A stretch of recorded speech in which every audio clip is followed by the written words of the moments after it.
Hello दोस्तों, S for Suren के channel पे मैं सुरेन आपका एक बार फिर से वेलकम करता हूं।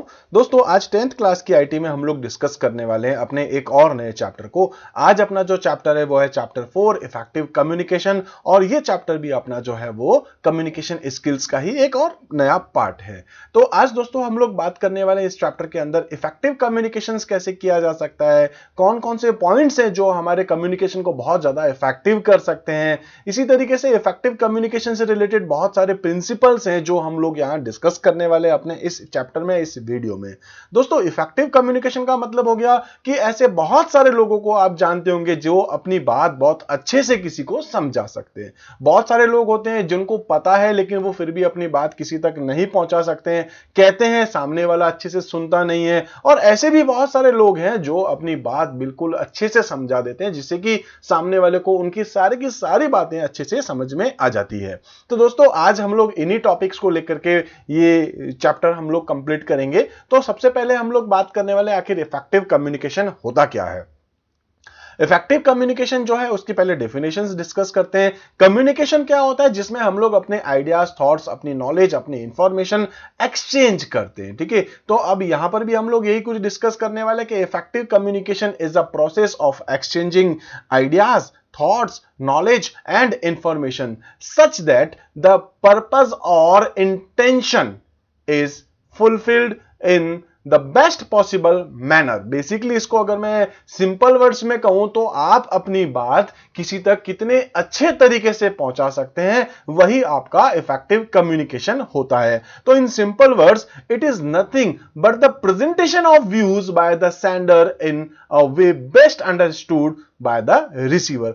आप अपनी बात किसी तक कितने अच्छे तरीके से पहुंचा सकते हैं। चाहे तो जैसे अगर हम बात कर सकते हैं, मैं अभी ये जो वीडियो बना रहा हूं, इस वीडियो में आप देख सकते हैं कम्युनिकेशन मैं आपके साथ कर रहा हूं। लाइक मैं आपको बोल करके तो बता रहा हूं, लेकिन एक पीपीटी के थ्रू एक अच्छी तरीके से पीपीटी बनाई, ढंग की हेडिंग है, कलर है, कंटेंट है, इमेजेस है, जिससे कि आपको ये सारी चीजें बहुत अच्छे से समझ में आ सके। तो अपना कम्युनिकेशन जो है वो एक इफेक्टिव होता है। लाइक आप जानते हैं, लाइक नरेंद्र मोदी के बारे में अगर हम लोग बात करें तो वो जब अपनी बात कहते हैं तो आपने देखा होगा कि कितने हजारों लाखों लोग जो है उनकी बातों को बहुत अच्छे से सुनते हैं। ठीक है, और ऐसे भी कुछ लोग हैं जो कह देते हैं, वो बिल्कुल फैक्ट्स के साथ बात बताते हैं, फिर भी उनकी बातों पर कोई बिलीव नहीं करता है, बल्कि उनके ऊपर हंसा जाता है। ठीक है, तो यहां अब हम लोग बात करने वाले हैं कि जब आप एक इफेक्टिव कम्युनिकेशन करते हैं तो उनका एक गोल क्या होना चाहिए। तो गोल्स ऑफ इफेक्टिव कम्युनिकेशन के बारे में बात करें तो एस्टैब्लिशिंग ट्रस्ट एंड अंडरस्टैंडिंग। सबसे पहले तो क्या करना है? एस्टैब्लिश करना है trust and understanding, changing behavior and acquiring information are the goals of effective communication। तो communications जो है, एक effective communication के गोल क्या हो सकते हैं? establishing trust and understanding, changing behavior and acquiring information। ये तो कुछ मेन पॉइंट्स है ही अपने पास। इसी तरीके से हम लोग कह सकते हैं कि anything that यहां पर जो है interferes with communication and makes ineffective can be referred to as noise. ठीक है, तो यहां अपने पास जो है, अगर आप प्रॉपर तरीके से किसी को अपनी बात नहीं बता सकते हैं तो वो केवल एक तरीके का शोर माना जाएगा। इसी तरीके से नेक्स्ट अगर हम बात करें तो कुछ फैक्टर्स के बारे में बात करेंगे। एक इफेक्टिव कम्युनिकेशन के फैक्टर्स क्या क्या हो सकते हैं, जिसमें बेसिकली 3 फैक्टर्स को अभी हम लोग यहां डिस्कस करेंगे। तो पहले हम देखते हैं, effective communication is about conveying a message bye clearly interpreting the emotion along with the information. The effective communication consists of 3 key factors। याद रखिएगा 3 इसके की फैक्टर्स हैं। पहला है आपके पास वो है कंटेंट है, दूसरा है प्रोसेस, और थर्ड है आपके पास कॉन्टेक्स्ट। कंटेंट के बारे में बात करें तो यहां आपको यह बताया जाएगा कि इसमें आप लैंग्वेज कौन सी यूज करें, कौन सी लैंग्वेज को आप चूज कर रहे हैं अपने मैसेज को बनाने के लिए। लाइक कई बार ऐसा होता है कि आप बॉडी लैंग्वेजेस को यूज करते हैं, कई बार आप जो है वो रिटन या ओरल कम्युनिकेशंस को यूज करते हैं। तो यहां पर हम बात करने वाले हैं कंटेंट को लेकर के। This refers to the language that has been used in the message. We interpret the meaning of word differently. ठीक है, हम लोग अलग अलग शब्दों को अलग अलग तरीके से इंटरप्रेट कर सकते हैं। Hence even simple message can be misunderstood. ठीक है, तो some words have different meaning depending on the context. तो कई बार ऐसा होता है, अलग अलग कॉन्टेक्स्ट के अकॉर्डिंग हमारे एक ही वर्ड की अलग अलग मीनिंग निकल जाते हैं। ठीक है, which may confuse at time. To make communication effective, construct proper sentence as use and use the right word. तो जब आप कम्युनिकेट करते हैं किसी इफेक्टिव कम्युनिकेशन के लिए, आपको यह ध्यान रखना है, एक प्रॉपर सेंटेंस को यूज करिए, राइट वर्ड्स को यूज करिए। कहीं ऐसा नहीं हो कि कोई आप जो वर्ड यूज करे उसका कुछ दूसरा मीनिंग निकले और सामने वाला कुछ और ही समझ जाए, आप कुछ और समझाना चाहते थे। तो कंटेंट क्या है, आप कौन सी लैंग्वेज यूज कर रहे हैं मैसेजेस के लिए, कौन से सेंटेंसेस को यूज करें, कौन से वर्ड्स को यूज करें, यही। इसी टाइप से नेक्स्ट अपने पास यहां पर है वो है प्रोसेस। प्रोसेस का मतलब क्या हो गया, it refers to the way the message is delivered. ठीक है, आप मैसेज किस तरीके से पहुंचाएंगे वो। तो यहां हम बात कर सकते हैं कि the non verbal elements in the speech like the tone of voice, gesture, body language and the state of mind can be identified during communication. ठीक है, effective communication occurs only when the verbal message is consistent with the tone and body language. ठीक है, तो process में क्या हो गया, आप वो मैसेज किस तरीके से डिलीवर करते हैं, उसके साथ में आप नॉन वर्बल एलिमेंट्स कौन कौन से यूज करते हैं, वो भी बहुत ज्यादा इंपॉर्टेंस रखता है एक इफेक्टिव कम्युनिकेशन के लिए। इसी टाइप से नेक्स्ट हम लोग बात करने वाले हैं वो है अपने पास यहां पर वो है कॉन्टेक्स्ट। तो किस कॉन्टेक्स्ट में बात करें, वो सिचुएशन क्या है, वो एनवायरमेंट क्या है, यहां वो कॉन्टेक्स्ट को रेफर करेगा। तो कॉन्टेक्स्ट क्या है, it refers to the situation और environment in which the message is delivered including the physical environment। physical environment क्या होता है, अच्छे से याद रखिएगा, आपके आसपास आप फिजिकली जिस जगह पर खड़े हैं वहां का एनवायरनमेंट कैसा है, लाइक नॉइजी एरिया है या क्वाइट रूम है या मॉल है या हॉस्पिटल से जहां आप खड़े हैं वो एनवायरनमेंट कैसा है। ऐसे ही कई बार कल्चरल फैक्टर्स भी होते हैं, जिसमें हम कह सकते हैं इंटरनेशनल कल्चर्स हो सकते हैं, ऑर्गेनाइजेशनल कल्चर्स हो सकते हैं। इसी टाइप से डेवलपमेंट फैक्टर्स भी होते हैं, जिसमें हम लोग कह सकते हैं कि स्पीकर और रिसीवर की एज क्या है, उसके अकॉर्डिंग हम लोग उनसे बात करते हैं। ठीक है, इसी टाइप से हम लोग कह सकते हैं communication should be adopted as per the context to make it impressive. ठीक है, तो 3 नाम थे। सबसे पहले हम लोगों ने यहां पर जो बात करी थी वो अपने पास यहां था कंटेंट। कंटेंट क्या हो गया, आपके पास कौन सी लैंग्वेज को यूज कर रहे हैं, किस तरीके से आप बात करेंगे, कैसे अपनी बात पहुंचाएंगे। प्रोसेस क्या हो गया, मैसेज किस तरीके से आप डिलीवर करने वाले हैं, पहले आपने कौन से वर्ड यूज करने हैं, यहां किस तरीके से बॉडी लैंग्वेजेस या टोन या गेस्चर, बॉडी लैंग्वेज, इनको आप यूज करते हैं। और कॉन्टेक्स्ट में क्या आ गया कि एनवायरमेंट क्या है, उसके अकॉर्डिंग आप बात करते हैं। ठीक है, इस तरीके से अब हम लोग यहां पर बात करने वाले हैं अपने 7 C's ऑफ इफेक्टिव कम्युनिकेशन को। बहुत इंपॉर्टेंट है, एग्जाम का ये बहुत इंपॉर्टेंट क्वेश्चन बनता है 7 C's, और ये रियल लाइफ में भी आपको बहुत हेल्प करता है। अच्छा, 7 C's जो है इनको कई बार 7 प्रिंसिपल ऑफ कम्युनिकेशन भी कहा जाता है। ठीक है, तो 7 C's क्या है, पहले हम उसके बारे में बात करते हैं। 7 C's मतलब C कैरेक्टर से शुरू होने वाले 7 वर्ड्स हैं जो हमारे कम्युनिकेशन को इफेक्टिव करता है। तो सबसे पहले हम बात करने वाले हैं यहां पर क्लियर को लेकर के। क्लियर का मतलब क्या हो गया, क्लियर समझते हैं आप, जब आप किसी से बात करते हो बिल्कुल क्लियर तरीके से बात करिए ताकि सामने वाला आपकी बात बहुत अच्छे से समझ सके। नेक्स्ट है आपके पास कंसाइज। कंसाइज का मतलब है कि कई बार ऐसा होता है कि आपको अपनी बात टू द पॉइंट करनी होती है, शॉर्ट में ब्रीफली आपको अपनी बात को बताना होता है। तो यूं नहीं दुनिया भर की इधर उधर की बातें आप कर रहे हैं। ठीक है, आपको जो बात पहुंचानी है आप सीधे सीधे उस पॉइंट पे आइए और अपनी बात पहुंचा दीजिए।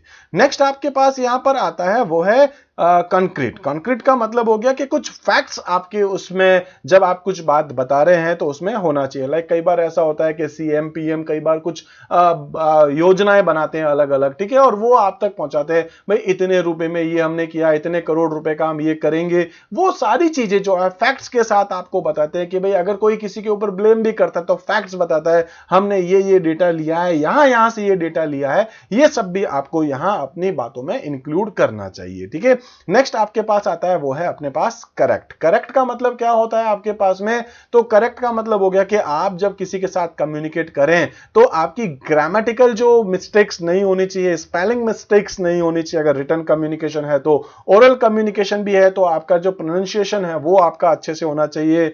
आप रिटन कम्युनिकेशन करें तो पंक्चुएशंस वगैरह कहां लगेंगे, आप अगर ओरल कम्युनिकेशन करें तो आपका वॉइस, आपकी पिच, वो सब भी आपको यहां पर ध्यान रखनी होती है। इसी टाइप से नेक्स्ट आपके पास यहां पर है वो है कोहेरेंट। कोहेरेंट का मतलब क्या हो गया कि आपको अपने एक पर्टिकुलर मेन टॉपिक जिसके बारे में आप बात करें उस टॉपिक से रिलेटेड ही आप बात करें, इधर उधर की बातें आप नहीं करें। इसी टाइप से नेक्स्ट अगर हम लोग बात करें तो यहां आपके पास आता है कंप्लीट। जब आप किसी के साथ कम्युनिकेट करें तो आपकी इंफॉर्मेशन जो है वो कंप्लीट आप किसी को डिलीवर करें, आधी अधूरी इंफॉर्मेशन नहीं पहुंचाएं। और लास्ट आपके पास आएगा वो है कर्डियस। कर्डियस का मतलब हो गया कि आपको सॉफ्ट कॉर्नर रहना पड़ेगा अपने व्यूअर्स को लेकर के। आपके जो रिसीवर हैं जिनको आप अपनी बात पहुंचाने वाले हैं उनको लेकर के आपको थोड़ा सॉफ्ट कॉर्नर रहना पड़ेगा। यूं नहीं आपने कोई बात करी, सामने वाले ने कुछ रिप्लाई या रेस्पॉन्स ऐसा दिया कि आपको अच्छा नहीं लगा, ठीक है, तो इस तरीके से एक इफेक्टिव कम्युनिकेशन में आपको एक गुड लिसनर भी बनना ही पड़ता है। अब इन सारे पॉइंट्स को हम लोग यहां एक एक करके डिस्कस करने वाले हैं। सबसे पहले आपके पास है क्लियर। क्लियर क्या होता है हम लोगों ने अभी डिस्कस किया है और उसमें मैंने हाईलाइट भी कर दिया जिससे कि आप उन पॉइंट्स को अच्छे से समझ सकें। तो क्लियर का मतलब हो गया constructing the message is the first step in any communication, ठीक है। It must be as transparent as possible. Clarity is also about avoiding the use of complex words, sentences and confusing language, ठीक है। इसी तरीके से the message can be conveyed effectively if the sender has clarity in his thoughts, ठीक है। उसके बाद the message should be easily understood by the receiver. This will help when the purpose of communication is clear, ठीक है। इसी type से next अगर हम बात करें तो है the message should have a single goal not a mixture of ideas. First point है क्लियर, अच्छे से समझ में आया होगा। नेक्स्ट हम बात करने वाले हैं वो है अपने पास कंसाइसेस। कंसाइसेस का मतलब क्या था, शॉर्ट में बात करना है, टू द पॉइंट बात करना है, ठीक है। तो कंसाइसेस क्या है, तो कंसाइसनेस जो है वो refers to explaining things in a brief yet comprehensive manner, ठीक है। Adding unnecessary detail makes our communication ineffective. इसलिए आपको जो है अननेसेसरी डिटेल आपको ऐड नहीं करनी है। The fewer the words the more impressive and effective is the communication.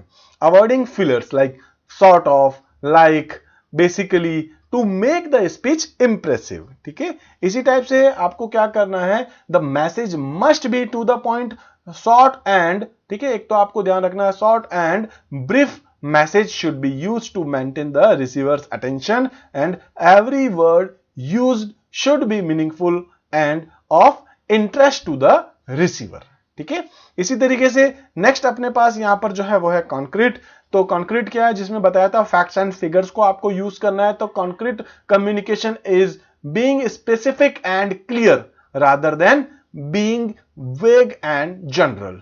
The message should be supported by facts and figures to eliminate and doubt in the receiver's mind, ठीक है। तो आप जब भी कम्युनिकेट करें ध्यान रखिएगा फैक्ट्स एंड फिगर्स को आपको यूज करना है, ठीक है। In case of written communication, ठीक है, तो यहां पर यही सारी कुछ चीजें अपने पास चल रही है कि आपको जो है फैक्ट्स एंड फिगर्स को यहां अच्छे से यूज करना है अपने कम्युनिकेशन के साथ। नेक्स्ट पॉइंट बात करते हैं अपने पास है वो है करेक्ट। करेक्ट क्या है, तो करेक्ट का मतलब है accuracy. Accuracy is an important element of communication.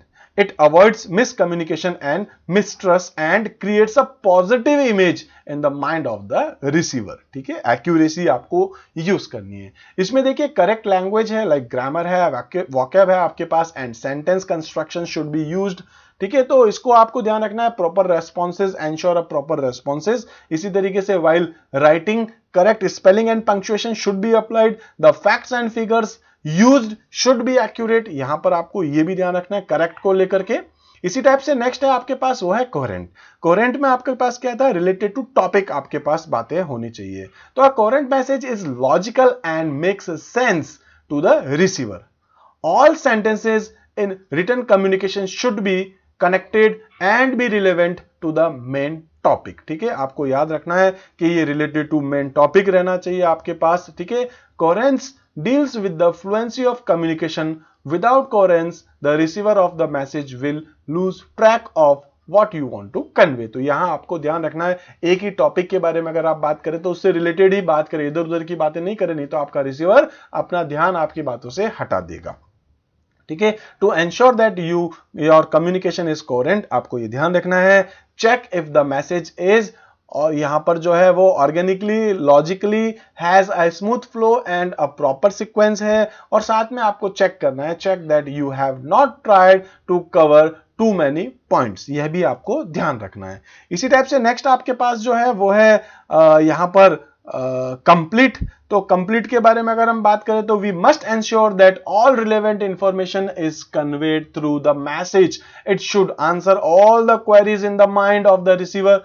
ठीक है, तो आपको यह ध्यान रखना है कि आपके रिसीवर के दिमाग में कहीं कुछ क्वेरीज नहीं होनी चाहिए, उससे रिलेटेड जितनी भी बातें आप सारी बातें उनको बता दीजिए। एक एग्जांपल हो सकता है, जैसे कि मैं आपकी क्लास में आता हूं, सपोज कोई भी आपका टीचर आपकी क्लास में आता है तो वो आकर के बोर्ड पे लिख दे ये चैप्टर्स हैं और ये एग्जाम होने वाला है, खत्म बात। ठीक है, अब ये ऐसा होना चाहिए था कि वो आए और पूरा ब्लूप्रिंट बताए, इस चैप्टर से इतने क्वेश्चन, इस टाइप के क्वेश्चन से एग्जाम इस पैटर्न पे होगा, इस डेट को होगा, ठीक है, इतने बजे होगा, आपको इतना टाइम मिलेगा। ये सारी बातें अगर आप बताएं तो आपका जो रिसीवर है उसके माइंड में कहीं कुछ क्वेरीज होगी ही नहीं। तो आपको ये ध्यान रखना है कि आपके यूजर जो हैं, आपके जो रिसीवर्स हैं, उनके माइंड में क्या क्या क्वेरी हो सकती है, उन सारी क्वेरीज को दूर करते हुए आप कंप्लीट इंफॉर्मेशन वहां तक प्रोवाइड कराएं।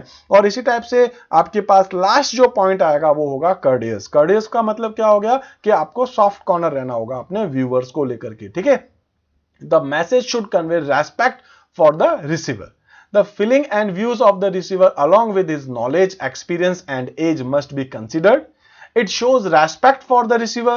The receiver should be addressed in the friendly and courteous manner by using respectful term of gestures. ठीक है, इसी टाइप से one must be sensitive to the culture and background of the receiver, especially when communicating with people from different यहां पर जो है ethnicities. ठीक है, इसी टाइप से आपके पास है even if you disagree with the receiver, it is essential for you to understand and respect his point of view. ठीक है, इसी टाइप से इसी में हम लोग कुछ और पॉइंट्स के बारे में बात करें तो effective communication reduce misunderstanding and prevent us from overlooking important communication. ये सारे अपने पास जो है वो बेनिफिट्स चल रहे हैं। ठीक है, इससे पहले अपन ने प्रिंसिपल्स डिस्कस किए, तो ये है आपके पास जो बेनिफिट्स क्या क्या होंगे। इसी टाइप से effective communication creates a comfortable environment where people of the same और different gender, religion and culture background. ठीक है, तो उन सबको यहां पर जो है वो कंफर्टेबल एनवायरनमेंट में डालता है।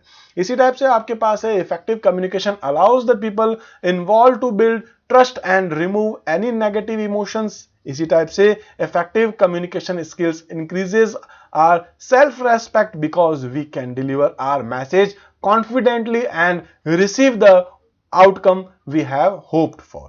और इसी टाइप से लास्ट पॉइंट के बारे में अगर मैं बात करूं तो effective communication improves our relationship with others. तो इस तरीके से इस चैप्टर से रिलेटेड जितने भी पॉइंट्स थे वो सारे के सारे मैंने यहां आपके लिए कवर किए हैं। आई होप आपको ये चैप्टर बहुत अच्छे से समझ में आया होगा। इन केस आपके माइंड में कोई भी डाउट है तो प्लीज आप मुझे यहां कमेंट कीजिएगा। इसके अलावा भी अगर आपको ये मैसेज आपको अगर ये वीडियो अच्छा लगा है तो उसके लिए भी प्लीज आप कमेंट कीजिए। अगर कुछ कमी है तो प्लीज आप वो भी बताइए, जिससे कि मैं अपने आगे आने वाले वीडियोस को और अच्छे से इंप्रूव कर सकूं।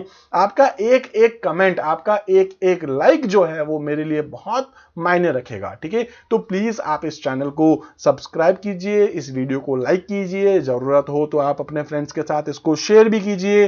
तो इस तरीके से अगर आपको कुछ और इश्यूज हैं, आप चाहते हैं कहीं कुछ और मुझे कुछ कहना, तो आप मुझे मेल कर सकते हैं, व्हाट्सएप कर सकते हैं, और दूसरे प्लेटफॉर्म पे भी मैं आपके लिए अवेलेबल हूं। तो आज इस वीडियो में फ्रेंड्स हम लोग इतना ही करते हैं। मिलते हैं अपने अगले वीडियो में कुछ और नए टॉपिक्स के साथ। तब तक के लिए आप मेरे साथ बने रहिए। Thank you.